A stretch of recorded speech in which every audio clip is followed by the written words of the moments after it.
Awal mula tujuan Jepang menguasai Indonesia yaitu untuk kepentingan ekonomi dan politik. Jepang merupakan negara industri yang sangat maju dan besar. Jepang sangat menginginkan bahan baku industri yang tersedia banyak di Indonesia untuk kepentingan ekonominya. Untuk menyamakan jalur pelayaran bagi bahan-bahan mentah dan bahan baku dari ancaman sekutu, serta memuluskan ambisinya menguasai wilayah baru, Jepang menggalang kekuatan pasukannya serta mencari dukungan dari bangsa-bangsa Asia.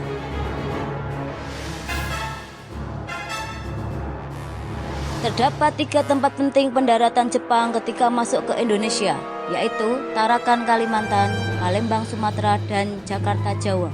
3 lokasi tersebut merupakan pusat perkembangan politik dan ekonomi pada masa pendudukan Belanda.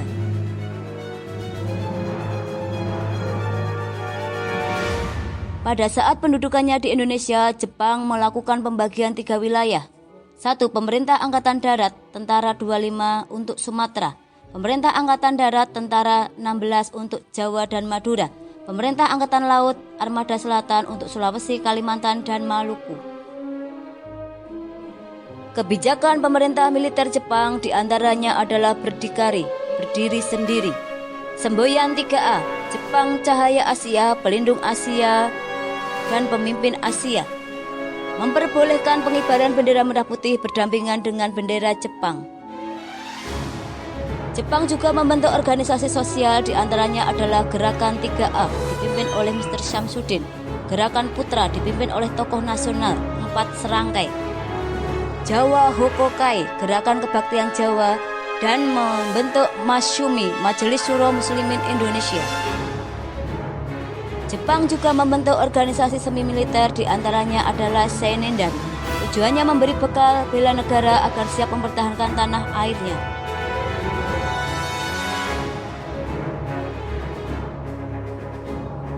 Fujinkai merupakan himpunan kaum wanita di atas 15 tahun untuk terikat dalam latihan militer.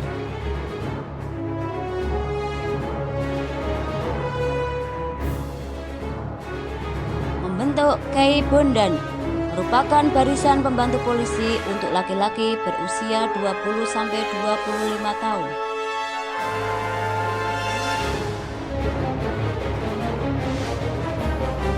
Membentuk Haiho. Haiho didirikan tahun 43, merupakan organisasi prajurit pembantu tentara Jepang. Pada saat itu, Jepang sudah mengalami kekalahan di beberapa front pertempuran. Membentuk PETA. Adapun PETA didirikan tahun 43, merupakan pasukan bersenjata yang memperoleh pendidikan militer khusus dari Jepang. Kelak, ex-PETA memiliki peranan besar dalam pertempuran melawan Jepang dan Belanda. Kebijakan Jepang selanjutnya adalah pengerahan Romusha. Jepang melakukan rekrutmen anggota Romusha dengan tujuan mencari bantuan tenaga yang lebih besar untuk membantu perang dan melancarkan aktivitas Jepang. Romusha dipekerjakan untuk membangun jalan raya, pupuk pertahanan, kereta api, jembatan. Jepang tidak hanya menguras tenaga rakyat Indonesia. Pengerukan kekayaan alam dan harta benda yang dimiliki bangsa Indonesia jauh lebih kejam daripada pengerukan yang dilakukan oleh Belanda. Semua usaha yang dilakukan di Indonesia harus menunjang keperluan perang Jepang. Evaluasi. Jelaskan awal mula tujuan Jepang datang ke Indonesia. Jelaskan pembagian wilayah pendudukan Jepang di Indonesia. Jelaskan kebijakan militer pemerintah Jepang di Indonesia. Jelaskan keuntungan yang diperoleh Indonesia pada masa pendudukan Jepang dan bagaimana kondisi rakyat Indonesia pada masa pendudukan Jepang. Terima kasih. Semoga bermanfaat.